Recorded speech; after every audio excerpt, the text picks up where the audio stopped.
Si MP Lanang Ali Jr. ay nagbabala sa paggalat ng fake news. May report po na sa kabilang linya, Star DJ Tom. Nagpaalala si Attorney Lanang Ali Jr., Member of Parliament at Chairman ng Committee on Legal and Voters Protection ng United Bangsamoro Justice Party o UBJP sa publiko, partikular sa mga Bangsamoro na maging mapanuri sa mga impormasyong kanilang natatanggap. Ayon kay Ali, hindi dapat agad maniwala sa mga usap-usapan lalo na kung hindi beripikado ang pinanggalingan ng impormasyon. Iginiit nito na dapat direktang magtanong sa mga lehitimong source o mga tao may sapat na kalaman at otoridad sa issue.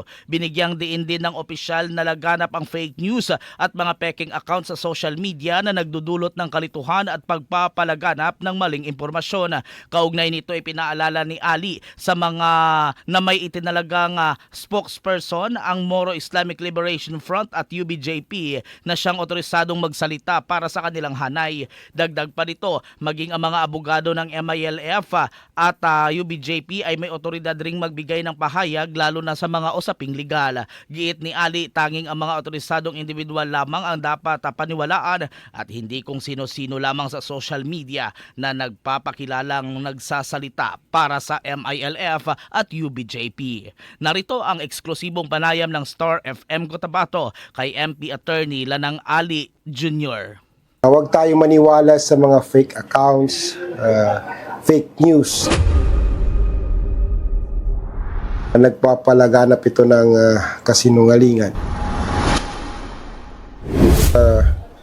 Paalala, no, payo sa ating Bangsamoro at sa kanila Bapa at Babo na huwag po tayong agad-agad maniwala sa mga usap-usapan.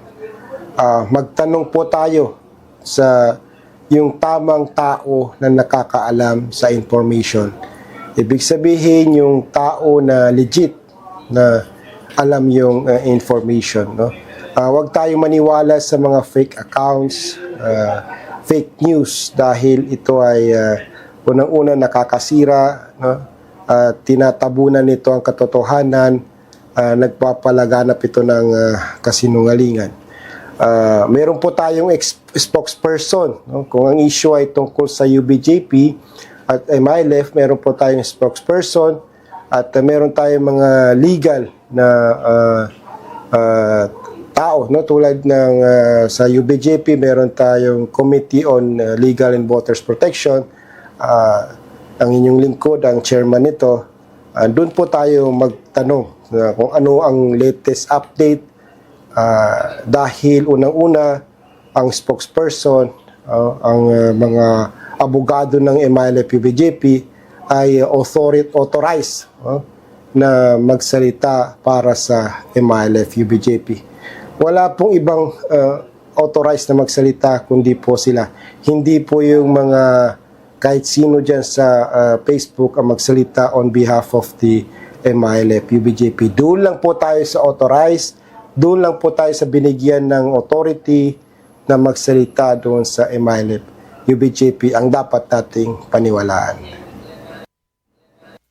Yan ang naging eksklusibong panayam ng Star FM Cotabato kay MP Attorney Lanang Ali Jr. At yan ang aking report. Ako si Star DJ Tom ng 93.7 Star FM Cotabato. And this is Bombo Radio Philippines, the #1 and most trusted source of news and information.